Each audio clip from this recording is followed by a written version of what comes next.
மேடையில் ஐயா சொன்னாங்க, அண்ணா நீங்கள் மோட்டிவேஷனாக பேசணும் அப்படின்னு. இந்த ஜென்சி குழந்தைகிட்ட வந்து பேசுகிறதே முதல்ல கஷ்டம். அதில் மோட்டிவேஷன் என்னங்க ஐயா பேசுறது? நிறைய செல்ஃபோன்கள், நிறைய தொலைக்காட்சி, வீடியோ கேம்ஸ் எல்லாமே நிறைய குழந்தைகள் இப்போ அதிகமாக பயன்படுத்துகிறாங்க. நிறைய பள்ளிக்கூடத்துக்குள்ளேயே செல்ஃபோன் வர ஆரம்பிக்குது. இன்றைக்கி நிறைய பள்ளிக்கூடத்தில் செக் பண்ணி தான் குழந்தைகளே உள்ளே விடுறாங்க. ஆனால் ஒரு கிராமப்புறத்தை சார்ந்திருக்கக்கூடிய பள்ளியில் இருக்கக்கூடிய ஒரு ஆச்சரியம் என்னன்னாங்க, அந்த குழந்தை நேச்சுரலாகவே அந்த விவசாயத்தை சார்ந்திருக்கக்கூடிய குடும்பத்தில் பிறக்கும் பொழுது அந்த குழந்தைக்கு இயற்கையாகவே டிசிப்ளின் என்கின்ற வார்த்தை வந்துடுது. அப்பா அம்மா நேரமே எந்திரிப்பாங்க, இயற்கையை சார்ந்து வாழ்ந்திருக்கின்றார்கள். சரியான நேரத்தில் சோளம் போடணும், சரியான நேரத்தில் சோளத்தட்டை அறுக்கணும், சரியான நேரத்தில் எல்லா வேலையும் செய்யணும். அதையெல்லாம் பார்த்து கிராமப்புறத்தில் வளரக்கூடிய ஒரு குழந்தை இயற்கையாகவே டிசிப்ளின் என்பது அந்த குழந்தையினுடைய ரத்தத்தில் ஊறி இருக்கும். அதே அந்த குழந்தைக்கு ஜென்ராசிட்டி, பெருந்தன்மை என்பதும் அந்த குழந்தைக்கு சாதாரணமாக வந்துடும்.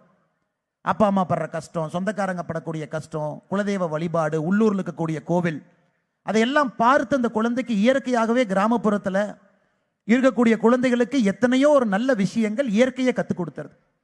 அதனால தான் நான் பல இடத்துல சொல்லுவேங்க, இந்தியாவினுடைய ஆளுமைகள், இந்தியாவினுடைய பெரிய மனிதர்கள், வருங்காலத்தில் வரக்கூடிய பெரிய ஆளுமைகள் எல்லாம் இந்த நாளில் ஏதோ ஒரு கிராமத்தில் பிறந்திருப்பார்கள் என்பது சத்தியம். அதில் எந்த மாற்று கருத்தும் இல்லை. அதுவும் கிராமத்தில் இருக்கக்கூடிய குழந்தைகளுக்கு தான் அந்த பசி என்பது வயிற்றில் இயற்கையாகவே இருக்கும், சாதிக்கணும் என்கின்ற வெறி. இந்த டிஸ்ட்ராக்ஷன், செல்போன், வீடியோ கேம், அது போன்ற டிஸ்ட்ராக்ஷனும் இந்த குழந்தைகளுக்கு கம்மி. அதனால் கிராமப்புறத்தில் பிறந்திருக்கக்கூடிய எல்லா குழந்தைகளும் கூட ஏதோ ஒரு நேரத்தில் பாக்கியம் செய்தவர்கள். நல்ல ஒரு பள்ளிக்கூடம் கிடைத்திருப்பதற்கு ஒரு பெரிய வாய்ப்பு உங்களுக்கு கிடைச்சிருக்கு. இந்த பள்ளிக்கூடம் ஒரு நல்ல குழந்தையை, ஒரு நல்ல மனிதனை, அதன் பிறகு அந்த நல்ல மனிதனை ஒரு நல்ல தலைவனாக இந்த பள்ளிக்கூடம் உருவாக்குவதற்கு நிறைய சிரமப்பட்டு உருவாக்கி கொண்டிருக்கின்றார். அதனால் பெற்றோர்கள், உங்களுடைய கடமை, மிகப்பெரிய கடமை, குழந்தைகளுக்கு அந்த வாய்ப்பை கொடுக்கணும். குறிப்பாக கிராமப்புறத்திலிருந்து வந்திருக்கக்கூடிய குழந்தைகளுக்கு இயற்கையாகவே பல நல்ல விஷயங்கள் அவங்களுக்குள்ள இருக்கு. அவங்க கெட்டு போகாமல் நாம பார்த்துக்கணும்.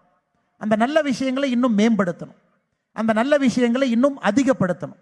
அந்த குழந்தை வெளியே வரும் பொழுது நிச்சயமாக ஒரு பெரிய சாதனையை செய்வார். ஏபிஜே அப்துல் கலாம் ஐயா, பல இடத்துல நான் பேசுறதாங்க, அபுல் பக்கீர் ஜெயினுலாபுதீன் அப்துல் கலாம் ஒரு கச்சிதமான, ஒரு பொருத்தமான ஒரு எக்ஸாம்பிள். அவர் சின்ன ஒரு கிராமம், ராமேஸ்வரம், சின்ன ஊர், பெரிய கூட்டு குடும்பம், அதில் பிறக்கிறார். அந்த குடும்பத்தினுடைய வேலையே ராமேஸ்வரத்தில் காலையில் நியூஸ் பேப்பர் போடுறது அவங்க வேலை. அவங்க தாத்தா அப்பா எல்லாமே news paper agent. APJ Abdul Kalam ஐயா அவர்களுக்கு சின்ன வயசுல அவங்களுக்கு இந்த வேலையை கொடுத்தாங்க. எல்லா வீட்டுக்கு போய் நீங்களும் நியூஸ் பேப்பரை போடுங்க. கலாம் ஐயாட்ட கேட்டாங்க, எங்கே உங்களுக்கு இந்த டிசிப்ளின் வந்துச்சு, வைராகியம் வந்ததுன்னு சொல்லும் பொழுது, காலையில் நேரமே எந்திரிச்சு கச்சிதமாக அந்த வீட்டில் அந்த நியூஸ் பேப்பரை சரியாக போடணும். ஒரு வீட்டில் ஒரு தமிழ் பேப்பர் கேட்பாங்க, ஒரு வீட்டில் ஒரு ஆங்கில பேப்பர் கேட்பாங்க, ஒரு வீட்டில் தினமலர் கேட்பாங்க, ஒரு வீட்டில் தினத்தந்தி கேட்பாங்க, ஒரு வீட்டில் ஹிந்து கேட்பாங்க. அப்போ அந்த குழந்தை அந்த நியூஸ் பேப்பரில் சைக்கிள் எடுத்துகிட்டு போகும்பொழுது ஒரு வீட்டையும் ஞாபகம் வச்சுக்கணும், ஒரு வீட்டுக்கு என்ன பேப்பர் போடணுங்கிறத ஞாபகம் வச்சுக்கணும். ஒரு நாள் கூட அந்த பேப்பரை தப்பாக போடக்கூடாது. அது மழை இருந்தாலும், குளிர் இருந்தாலும், இடி விழுந்தாலும் அன்னைக்கு சரியாக 5 மணிக்கு பேப்பரை போடணும். ஏபிஜே அப்துல் கலாம் ஐயா சொன்னார்கள், ராமேஸ்வரத்தில் அந்த குடும்பத்தில், அந்த நியூஸ் பேப்பர் போடக்கூடிய குடும்பத்தில் பிறந்த காரணத்தினால தான் இந்தியாவில் என்னால் டிசிப்ளினாக பல வேலைகளை செய்ய முடிந்தது என்று. அதனால் குழந்தை செல்வங்கள் மிக தெளிவாக இருக்க வேண்டும். வாழ்க்கையில் உங்களுக்கு கஷ்டம்னு எதையும் பார்க்காதீங்க, எல்லாமே உங்களை பக்குவப்படுத்தக்கூடிய ஒரு அனுபவம்னு பாருங்க.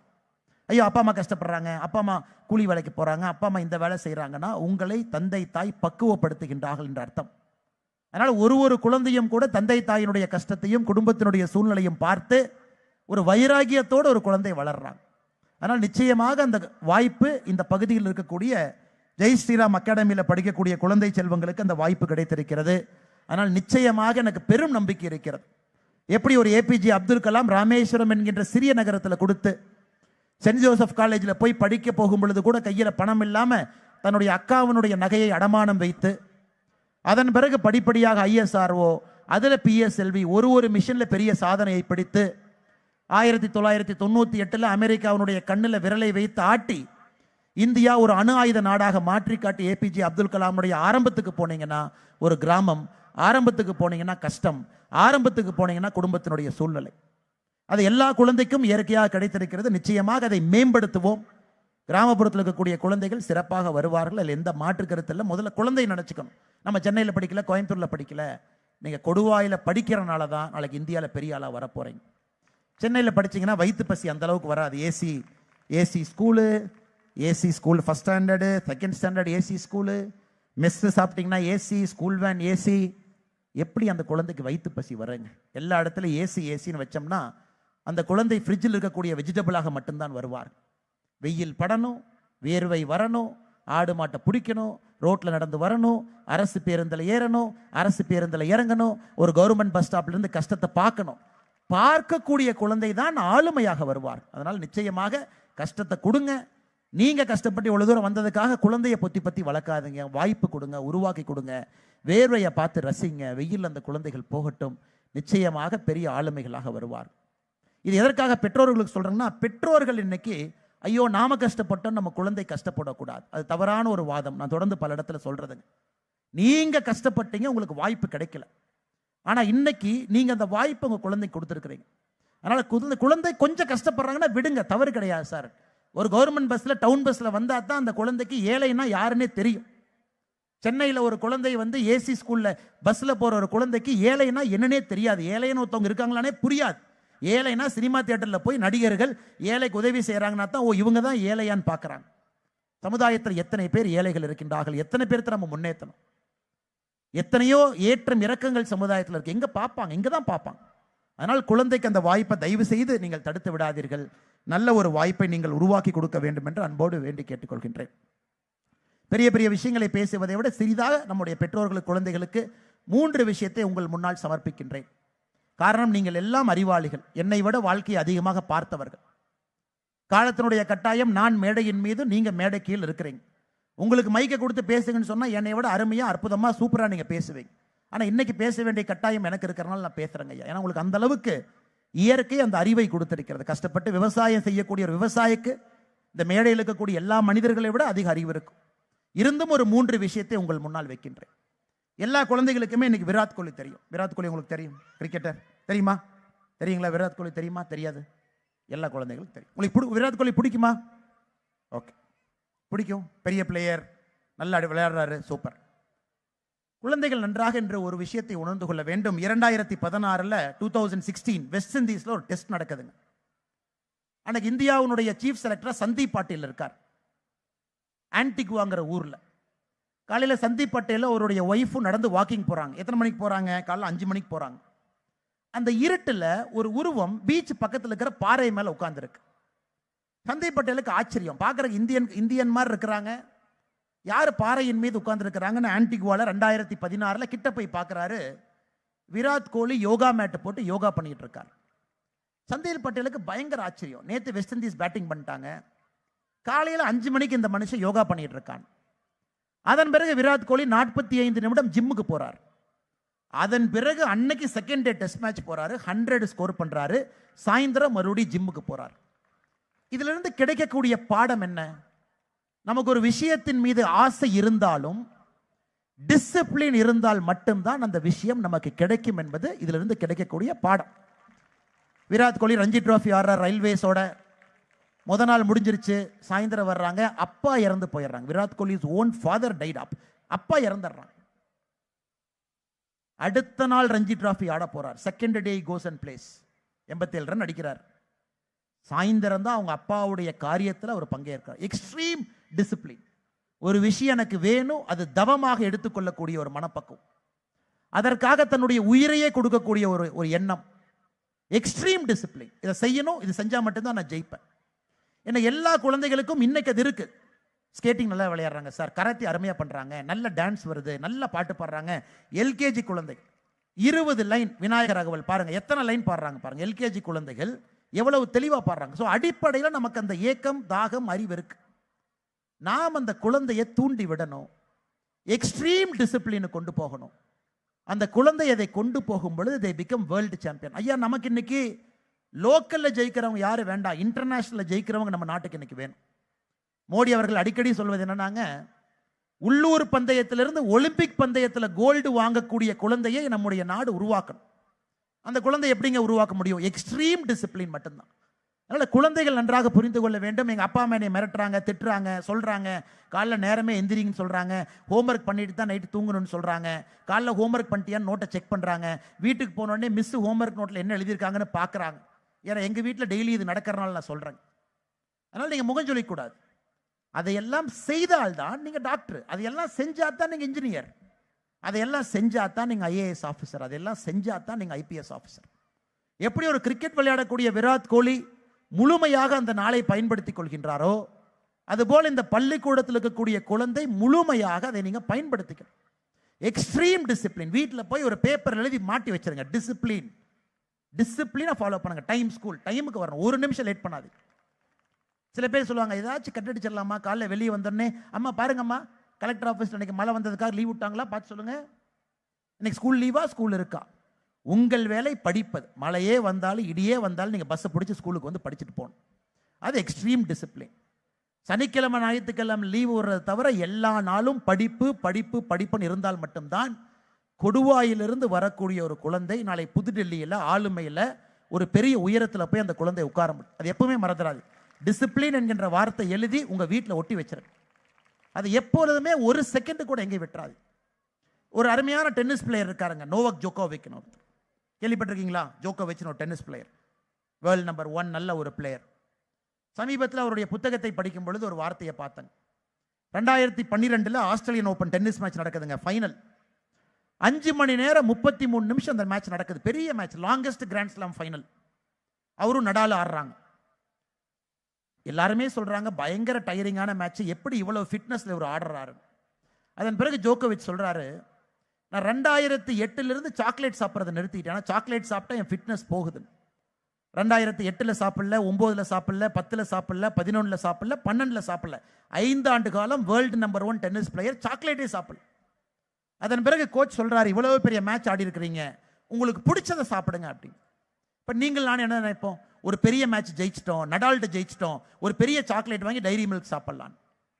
அன்னைக்கு ஜோகோவிச் சொன்னார், ஆமா நான் சாப்பிட போறேன்னு ஒரு சாக்லேட் வாங்கி ஒரு கார்னரை உடைச்சு அதுல ஒரு பாதியை உடைச்சு நாக்கில் வச்சு டேஸ்ட் மட்டும் பார்த்துக்கிட்டார். So greatness comes with self discipline. நம்ம எல்லாருமே புரிஞ்சுக்கணுங்க, ஒரு மிகப்பெரிய மனிதராக நீங்கள் வர வேண்டும் என்றால் உங்க கூட செல்ஃப் டிசிப்ளின் வந்தால் மட்டும்தான் மிகப்பெரிய மனிதராக யாராக இருந்தாலும் எந்த துறையிலையும் வர முடியும். டிசிப்ளின் டு சே நோ, இதனால் எனக்கு எந்த லாபமும் இல்லை, நோ. சோசியல் மீடியானால லாபம் இல்லை, நோ. இன்னைக்கு குழந்தைகள் இங்க இருக்கிறீங்க, சின்ன குழந்தைங்க, யாராவது சோசியல் மீடியாவில் இருக்கிறீங்களா? கை தூக்குங்க பார்க்கலாம். இந்த 10வது 12வது படிக்கிறவங்களா கை தூக்குங்க பார்க்கலாம். நான் சோசியல் மீடியாவில் ஃபேஸ்புக்கில் இருக்கிறேன், இன்ஸ்டாகிராமில் இருக்கேன்னு யாராச்சும் இருக்கீங்களா? யாராச்சும் இருக்கீங்களா? லைட் இருக்கிறனால ஒன்றும் தெரிய மாட்டேங்குது. சரி, யாராச்சும் 1-2 பேர் இருக்கலாம். ஆஸ்திரேலியாவில் போன மாதம் ஆஸ்திரேலியன் பிரைம் மினிஸ்டர் என்ன சொன்னார்னாங்க, 16 வயசு வரைக்கும் ஆஸ்திரேலியாவில் எந்த குழந்தையும் சோசியல் மீடியாவில் இருக்கக்கூடாது என்கின்ற ஆர்டரை போட்டார். எல்லாருக்குமே ஆச்சரியம். அந்த Australian prime minister Antony Albanese பேசும்போது ஒரு வார்த்தையை சொன்னார், எனக்கு தெரியும் பெற்றோர்கள் உங்களால் கட்டுப்படுத்த முடியல, எனக்கு தெரியும். ஏன்னா நீங்கள் வீட்டில் போய் சோசியல் மீடியாவில் வேண்டானா குழந்தைங்கள கோச்சிக்கிறாங்க. இந்த நாட்டினுடைய பிரதமரன் மீது கோவித்து கொள்ளட்டும், எனக்கு அதனால் எந்த பிரச்சனையும் இல்லை. 16 ஆண்டுகள் முடிஞ்சாச்சா இன்னைக்கு ஆஸ்திரேலியாவில் சமூக வலைத்தளத்தினுடைய அக்கௌண்ட்டையே நீங்கள் ஓப்பன் பண்ண முடியும். 16 வயசு வரைக்கும் உங்களுக்கு அக்கௌண்டே ஓப்பன் ஆகாது. இன்னைக்கு 13 வயசு 14 வயசு குழந்தைங்க சமூக வலைதளத்தில் செய்யக்கூடிய வேலைகளை பார்த்தா நமக்கே கப்பு கப்புன்னு இருக்கு. அதனால் இன்னைக்கு பெற்றோர்கள் ரொம்ப கண்டிப்பாக இருக்கணும் குழந்தைகளோடு. சமூக வலைதளம் என்பது நமக்கு தேவையில்லாத ஒரு வேலை என்பதில் மிக தெளிவாக நம்முடைய பெற்றோர்கள் இருக்கணும். சமூக வலைதளம் என்பது பெரிய பெரிய நிறுவனங்கள் பணத்தை சம்பாதிப்பதற்காக வைத்திருக்கின்றார்கள் என்பதில் நீங்கள் தெளிவாக இருக்கணும். அந்த குழந்தைகளை டெம்ப் பண்ணுறது, அதை வச்சு ப்ராடக்டை பிளேஸ்மெண்ட் பண்ணுறது, மார்க்கெட்டிங் பண்ணுறது, அதை வச்சு குழந்தைகள் ஒரு பொருளை வாங்க வைக்கிறது. அதனால் பெற்றோர்கள் உங்களுடைய அடிப்படை பொறுப்பும் கூட இந்த குழந்தை 12, 13, 14, 15 வயசு வரும்பொழுது ஸ்ட்ரிக்டாக இருக்கும். செல்போன் கிடையாது, டிவி அப்பப்போ பார்த்துக்கலாம், சமூக வலைதளத்தில் உங்களுக்கு இடம் கிடையாது என்று சொல்லணும். காரணம், ஒரு குழந்தை 10, 12 வயசுல அவங்களுடைய மனசு கெட்டு வேற பக்கம் போயிட்டா அதன் பிறகு அந்த குழந்தைய 16, 18 வயசுல பிடிச்சி கொண்டு வரது ரொம்ப கஷ்டமான ஒரு வேலை. அதனால செல்ஃப் டிசிப்ளினை பழக்குங்க. அந்த குழந்தைக்கு எந்த காரணத்திலும் கூட சமூக வலைதளத்தினுடைய சுவையை கொடுத்துறாதீங்க. ஒரு முறை சமூக வலைதளத்தினுடைய சுவையை சுவைத்து விட்டால் அதிலிருந்து வெளியே வருவது ரொம்ப கடினமான ஒரு வேலை. இதையும் கூட அன்போடு இங்கு இருக்கக்கூடிய பெற்றோர்களுக்கு நான் தெரிவித்துக் கொள்கின்றேன். அன்பு சொந்தங்களே, இதை தாண்டி இன்னொரு முக்கியமான விஷயம் கடினமான உழைப்பு. ஒரு சைனீஸ்ல ஒரு பிலாசபி சொல்லுவாங்க, சைனால கடினமா உழைச்சு செத்து போனவங்க இது வரைக்கும் யாருமே இல்லை அப்படின்னு. உங்களுக்கு ஏன் இறந்தீங்க? எனக்கு பிபி வந்துருச்சு. ஏன் இறந்தீங்க? கேன்சர் வந்துருச்சு. ஏன் இறந்தீங்க? இது வந்துச்சு. யார்ட்டையாச்சும் போய் ஐயா ஐயா ஏன் இறந்தாரு, ஐயா ரொம்ப கடினமாக உழைச்சாரு அதனால இறந்துட்டார், எந்த கிராமத்திலையும் சொல்ல மாட்டாங்க. ஆனால் நம்முடைய குழந்தைகளுக்கு கடின உழைப்பு என்பதை சொல்லி கொடுக்கணும், பிஸியாக வச்சுக்கணும். போங்க வீட்டுக்கு வந்தோடனே வீட்டு வேலை செய்யுங்க, கடைக்கு போங்க, ஆடு மாடு இருந்தால் பாருங்க, எல்லாத்தையும் அந்த குழந்தைக்கு சொல்லி கொடுக்கும் பொழுது மட்டும்தான் வெல் ரவுண்டட் பர்சனாலிட்டி, எல்லாம் கிடைக்கக்கூடிய ஆளுமையாக அந்த குழந்தை மாறும். அதனால குழந்தைக்கு 4 மணி நேரம் 6 மணி நேரம் ஃப்ரீ டைம் கொடுக்கவே கொடுக்காது. அந்த குழந்தை என்கேஜாக வச்சுக்கங்க. எப்போ அந்த குழந்தை ஃப்ரீயாக இருக்கணுமோ ஃப்ரீயாக விடுங்க. எதற்காக நான் இதை திரும்ப திரும்ப பேசுகிறேன் அப்படின்னாங்க, கொடுவாயில் பிறந்திருக்கிறாங்கனாவே லைஃப்பில் அவங்க செஞ்ச பாக்கியம். காரணம், கிராமப்புற ஏரியாவில் பிறந்திருக்கிறாங்க, அதில் கொஞ்சம் கஷ்டப்பட்டு வளர்றாங்க அப்படின்னா அதுவும் சூப்பர் தான். அப்போ தான் அந்த குழந்தை ஆளுமையாக வரும். அந்த குழந்தையை ஷேப் செய்ய வேண்டிய பொறுப்பு நமக்கு இருக்குது, பக்குவப்படுத்த வேண்டிய பொறுப்பு நமக்கு இருக்குது. சமூக வலைதளத்திலிருந்து வெளியே வைக்கணும், செல்ஃப் டிசிப்ளினாக அந்த குழந்தையை வளர்த்தணும், அந்த குழந்தைக்கு கடின உழைப்பு என்பதை சொல்லிக் கொடுக்கணும். இந்த 3ம் அந்த குழந்தைக்கு ஆயுதமாக கொடுத்துட்டீங்கன்னா லைஃப் அவங்க பார்த்துக்குவாங்க, அவங்க சமாளிச்சுக்குவாங்க, எங்கே நீங்கள் விட்டாலும் பொழைச்சி வந்துடுவாங்க. எனக்கு எதற்காக கல்வி கற்றவர்களுக்கு மேடையிலே இந்த இருக்கையை போட்டு உட்கார வச்சிருக்கோம், நாங்கள் அதுக்கு தான் வந்துட்டு இருக்கிறாங்க. ஒரு காலத்துலங்க ஒரு புலவன் மன்னன் முன்னாடி போய் பாடுறாரு, நல்ல பாட்டு பாடிட்டார். சரி, மண்ணை பொற்காசு கொடுப்பாரு, நாம தான் அருமையாக பாடிட்டோமேன்னு எதிர்பார்க்குறாரு. மண்ணை பொற்காசே கொடுக்கல. அந்த புலகர் கோவப்பட்டு அரசவையிலிருந்து வெளியே வரும்பொழுது ஒரு வார்த்தையை சொல்றாரு, மன்னவனும் நீதானோ வளநாடும் நின்னதோ அப்படிங்கிறார். இந்த உலகத்திலேயே மன்னன் என்கின்ற ஒரே ஆள் நீ மட்டும்தானா? இந்த வளமையான நாடு என்பது இங்க மட்டும்தான் இருக்கா? என்னிடம் கல்வியும் அறிவும் இருக்கும் பொழுது சமுதாயம் என் முன்னால் கை கட்டி நிற்கும் என்று சொல்லிவிட்டு அந்த அரசவை புலவர் வெளியே வந்ததாக நமக்கு பல இடத்துல படிக்கிறோம். இந்த குழந்தைக்கு எதற்கு நம்ம சேர போட்டு அந்த மரியாதை கொடுக்குறோம் அப்படின்னாங்க, பணம் போகாத இடத்திற்கு கல்வி போகும், ஜாதிகள் போகாத இடத்திற்கு கல்வி போகும், செல்வம் செழிப்பு இதெல்லாம் போகாத இடத்திற்கு ஒரு கல்வி போகும். ஒரு கல்வி என்பது உலகத்தினுடைய எந்த கதவை வேண்டுமானாலும் தட்டி அந்த கல்வி திறக்கும். எவ்வளவு பெரிய கதவாக இருந்தாலும் அந்த கல்விக்கு அந்த கதவை அவங்க திறந்து தான் விடணும். அதனால் அடிப்படை கல்வி என்பது எப்பொழுதுமே காம்ப்ரமைஸ் பண்ணாது. 10ஆவதுல நல்ல மார்க் வாங்கணும், மோட்டிவேட் பண்ணி கொண்டு வாங்க. 12ஆவதுல அவங்க கராத்தே பண்ணாலும் மார்க் வாங்கணும், ஸ்கேட்டிங் போனாலும் மார்க் வாங்கணும். ஏன்னா இந்த நாட்டில் 140 கோடி பேர், அதில் 36 வயசு வரைக்குமே நீங்கள் கணக்கு பார்த்தீங்கன்னா கிட்டத்தட்ட 45 கோடி பேர், 50 கோடி பேர், 50 கோடி பேர் 36 வயசு கீழே இருக்கிறாங்க. இவ்வளவு பெரிய நாட்டில் எல்லாமே காம்படிஷனுங்க ஐயா, எல்லாமே போட்டி தான். அப்போ எத்தனை பேர் ஸ்கேட்டிங்கில் ஒலிம்பிக்கில் கோல்டு வாங்க முடியும்? எத்தனை பேர் ஒரு போட்டியில் மேலே போக முடியும்? விளையாட்டு என்பது இருக்கணும், கல்வியில் காம்ப்ரமைஸ் பண்ணி அந்த விளையாட்டு இருக்கக்கூடாது என்கின்ற தாழ்மையான வேண்டுகோளை வைக்கிறேன். ஒரு விராட் கோலி வரணும், வேண்டாம் என்று சொல்லலை. ஆனால் 10ஆவது 12ஆவது விளையாட்டு முக்கியம் என்று கல்வியை தயவு செஞ்சு பின்னாடி வச்சிடாதீங்க. அந்த குழந்தை கல்வி ஒரு வெறியோடு படிக்க வைங்க, நல்ல மார்க் வாங்க வைங்க. உலகத்தினுடைய எந்த கதவையும் கூட அந்த கல்வி என்பது தட்டி திறந்து உள்ளே போய் எவ்வளவு பெரிய சேராக இருந்தாலும் கால் மேல் கால் போட்டு உட்கார வைக்க முடியும் என்றால் அந்த கற்றிருக்கக்கூடிய கல்வி மட்டும்தான் செய்யுமோ தவிர வேறு எதுவுமே இந்த உலகத்தில் செய்யாது. அந்த குழந்தைக்கு அதை சொல்லி கொடுத்துட்டீங்கன்னா அவங்க பார்த்துக்குவாங்க. நம்ம ஜஸ்ட் சொல்லி கொடுத்து அந்த செல்ஃப் டிசிப்ளின் கொடுத்து அந்த வைராகியத்தை கொடுத்து விடாமுயற்சியை கொடுத்து விட்டால் அந்த குழந்தையை பார்த்துக்குவாங்க. ஆனால் நிச்சயமாக இங்கு கூடிய நம்முடைய எல்லா குழந்தைகளும் கூட மிகப்பெரிய அளவில் மேலே வர வேண்டும் என்பது எங்களுடைய ஆசை. உலகம் மாறுதுங்கம்மா, பெருசாக மாறுது. இன்னும் 10 ஆண்டுகள் கழித்து பள்ளிக்கூடம் இருக்குமா எனக்கு தெரியல. எல்லாமே ஆன்லைனில் மாறிட்டு இருக்கு. அன்அகாடமிங்கிறாங்க, எதோ வருது. இன்னைக்கு கேட் கோச்சிங் ஆன்லைன் ஆயிடுச்சு, ஐஏஎஸ் கோச்சிங் ஆன்லைன் ஆயிடுச்சு. வேகமாக இந்த மாற்றம் என்பது டெக்னாலஜியில் மிகப்பெரிய அளவில் மாற்றம் நடந்து கொண்டிருக்கிறது. எனக்கு டெக்னாலஜியில் எல்லாமே கிடைக்கிது ஒரு பக்கம். அதனால் நீங்கள் ரொம்ப கவனமாக இதையெல்லாம் கையாளணும். நிறைய டெக்னாலஜி வந்துருச்சு. ஆர்டிஃபிஷியல் இன்டெலிஜென்ஸ் என்கின்ற வார்த்தையை பயன்படுத்துகிறாங்க, செயற்கை நுண்ணறிவு என்கின்ற வார்த்தையை பயன்படுத்துகிறாங்க. ஏதாக இருந்தாலும் கம்ப்யூட்டர் கொடுத்துரும், எதை நீங்கள் செக் பண்ணாலும் ஆன்சர் வந்துருங்கிறாங்க. ஆனால் அடிப்படை கல்வியை எதுவுமே ரீப்ளேஸ் பண்ண முடியாதுங்க. அடிப்படை கல்வியை எந்த ஆர்டிஃபிஷியல் இன்டெலிஜென்ஸோ செயற்கை நுண்ணறிவோ எதுவும் ரீப்ளேஸ் பண்ண முடியாது. அதனால் நிறைய டிஸ்டர்பன்ஸ் அந்த குழந்தைகள் பார்க்க போகிறாங்க. அடுத்த 10 ஆண்டுகள் 15 ஆண்டுகள் என்பது இந்த டெக்னாலஜி என்பது நம்முடைய வாழ்க்கையை தலைகீழாக மாற்ற போகுது. இன்னைக்கு பாருங்க, உலகத்தில் மிகப்பெரிய ஹோட்டல் கம்பெனி என்னன்னா, ரூமே இல்லாத கம்பெனி தான் உலகத்தினுடைய மிகப்பெரிய ஹோட்டல் கம்பெனி. ரூமே இல்லை. ஓலா இது போன்ற ஏர்பிஎன்பி, அவங்ககிட்ட ஒரு ஹோட்டல் ரூம் கூட அவனது கிடையாதுங்க. இருக்கிற ஹோட்டல் ரூமை டெக்னாலஜியில் மெர்ச் பண்ணி ஒரு நிறுவனத்தை நடத்துகிறாங்க. டாடா மாதிரி ஆட்கள்லாம் ஆயிரக்கணக்கான ரூமை கட்டி வச்சிருக்கிறாங்க. அவர்களை விட மிகப்பெரிய இடத்துல இது போன்ற டெக்னாலஜி நிறுவனங்கள் இருக்கிறாங்க. உலகத்தினுடைய பெரிய கார் கம்பெனி எதுன்னு கேட்டீங்கன்னா ஊபர், ஓலா. அவன்கிட்ட ஒரு கார் கூட அவனது கிடையாது. வாடகைக்கு கார் ஓட்டுறவங்க அவங்க டெக்னாலஜி பிளாட்ஃபார்ம்ல வந்து இருக்கிறாங்க. உலகத்தினுடைய மிகப்பெரிய நிறுவனம், கார் நிறுவனம் எதுனா ஓலா, ஊபர். ஏன்னா வாடகைக்கு ஓட்டுறவங்க அவங்க டெக்னாலஜியில் இணைச்சிடறாங்க. யோசிச்சு பாருங்க. உலகத்தினுடைய மிகப்பெரிய ஹோட்டல் என்னங்க?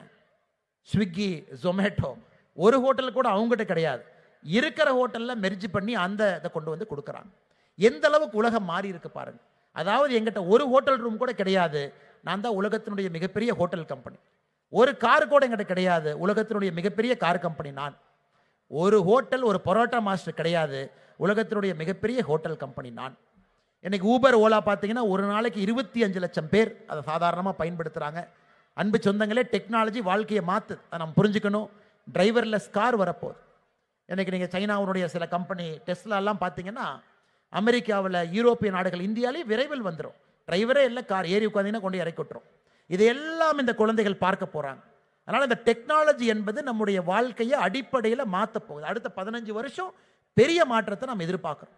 அப்போ குழந்தைக்கு அதில் சர்வைவ் ஆகணும்னா மனிதத்தன்மையை சொல்லிக் கொடுக்கணும், அன்பை சொல்லிக் கொடுக்கணும், பாரம்பரியத்தை சொல்லிக் கொடுக்கணும், ஈகை சொல்லிக் கொடுக்கணும், ஜென்ராசிட்டி.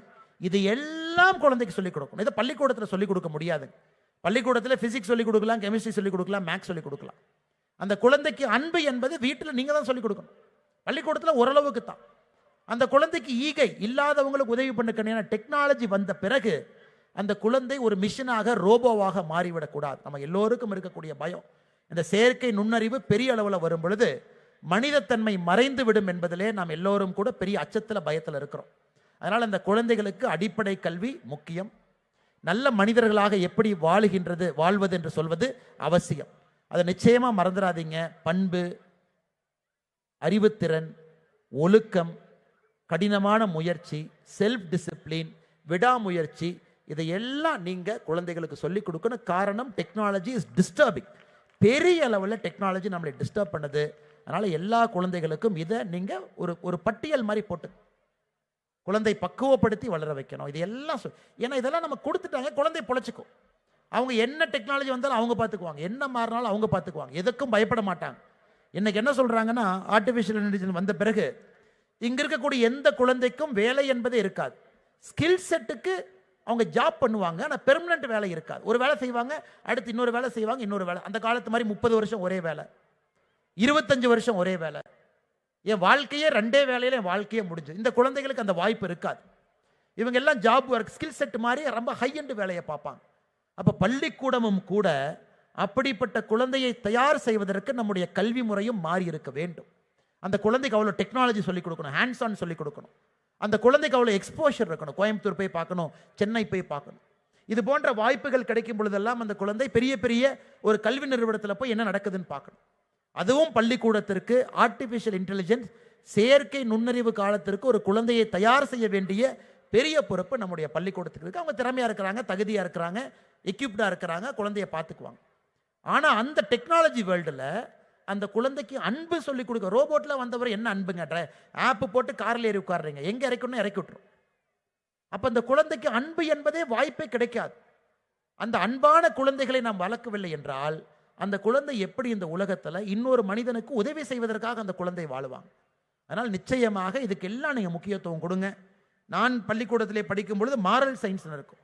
இப்போலாம் மாரல் சயின்ஸை தூக்கிட்டாங்க. அது வேஸ்ட் ஆஃப் டைம். எதுக்கு மாரல் சயின்ஸில் வச்சுக்கிட்டு அது எதுக்குங்க குழந்தைங்களுக்கெல்லாம் போய் நல்லது கெட்டன்னு சொல்லிட்டு, அதுக்கு பதிலாக ஐஐடி ஜேஇ கோச்சிங் கொடுத்தா ரொம்ப நல்லா இருக்கும். ஸ்போர்ட்ஸ் பீரியட் இருந்துச்சு, அதையும் சுருக்கி விட்டாங்க. எதுக்கு ஸ்போர்ட்ஸ் பீரியட்? நீங்கள் அதை குழந்தை விழுந்துட்டாங்கன்னா பெரிய பிரச்சனையாக போயிருங்க. அப்பா அம்மா வந்து நம்ம சட்டையை பிடிச்சி நம்மகிட்ட சண்டை போடுவாங்க. எதுக்கு ஸ்போர்ட்ஸ்லாம் வச்சுக்கிட்டு அதையும் 1/2 மணி நேரமாக சுருக்குங்க. ஸோ ஒரு குழந்தைக்கு என்ன முக்கியமோ இன்னைக்கு நிறைய பள்ளிக்கூடத்தில் அதெல்லாம் குறைந்து விட்டது. 1/2 மணி நேரம், 1/4 மணி நேரத்துக்கு வந்துருச்சு. அதனால தான் இந்த பள்ளிக்கூடத்தை பார்க்கும் பொழுது ரொம்ப சந்தோஷம். முன்னாடி இருந்து இவங்களே ஸ்போர்ட்ஸ் டே, முன்னாடி இருந்து இதெல்லாம் செய்கிறாங்க. அந்த குழந்தை கீழே விழுந்து ரத்தம் வந்தால் தாங்க அந்த குழந்தைக்கு பயமெல்லாம் போகும். இப்போ ஸ்கேட்டிங்கில் பண்ணும்போது கீழே விழுந்துதான் எந்திரிப்பாங்க. நிறைய குழந்தைகளுக்கு நான் சொல்லுவேன், தங்கம் நீ முதலாக கால் எடுத்து வச்சதே விழுந்து தானே எந்திரிச்சேன். நீ நல்லா யோசிச்சு பாருங்க. நம்முடைய குழந்தை தவழுகின்ற வயசுலேருந்து நடக்க ஆரம்பிக்கும் பொழுது குழந்தை வைத்த முதல் அடியே தோல்விதான். ஃபர்ஸ்ட் அடியே கீழே விழுந்துதான் அந்த பாப்பா எந்திரிச்சு. ஆனால் நாம் ஐயோ பாப்பா விழுந்துடக்கூடாதுங்க, ஐயோ பாப்பாக்கு எதாவது காயப்பற்றக்கூடாதுங்க, பிரச்சனையாக போயிருங்க.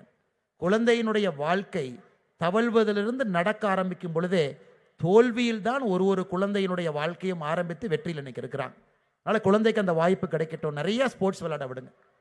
ஸ்போர்ட்ஸ் விளையாடும் போது தான் டீம் ஒர்க்கு, ஸ்போர்ட்ஸ் விளையாடும் பொழுது தான் விட்டு கொடுத்தல், ஸ்போர்ட்ஸ் விளையாடும் பொழுது மட்டும்தான் ஈகை குணம், ஸ்போர்ட்ஸ் விளையாடும் பொழுது தான் பெருந்தன்மை. அது கிளாஸ் ரூமில் எப்படிங்க சொல்லிக் கொடுக்குறது? ஃபிசிக்ஸ் லேபில் எப்படிங்க சொல்லிக் கொடுக்க? கெமிஸ்ட்ரி லேபில் எப்படிங்க சொல்லிக் கொடுக்குறது? விளையாட்டு மைதானத்தில் அந்த குழந்தை போனால் தான் அந்த குழந்தையினுடைய உண்மையான மனிதத்தன்மை வெளியே வரும். அதனால் எல்லா பெற்றோர்களும் கூட என்னுடைய அன்பான வேண்டுகோள், உங்களுடைய குழந்தைகளுக்கு ஸ்போர்ட்ஸுக்கு பெரிய முக்கியத்துவம் கொடுங்க.